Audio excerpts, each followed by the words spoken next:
এবারেরটা আমাদের last award, diamond sales award, অর্থাৎ বিগত এক বছরে যিনি সবচেয়ে বেশি আমাদের সাথে এন্টায়ার সিলেট রিজন থেকে জিএমভি অর্থাৎ ব্যবসা দিয়েছেন। ডায়মন্ড সেলস অ্যাওয়ার্ড সিলেট থেকে এবছর যিনি পাচ্ছেন তার নাম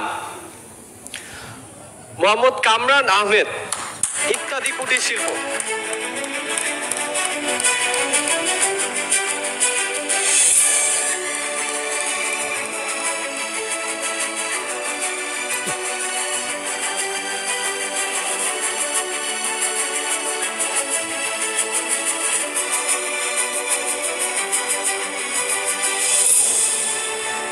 আমাদের এই বছরে ডায়মন্ড সেলস বিজয়ের জন্য আরেকটি করতালি হয়ে যাক।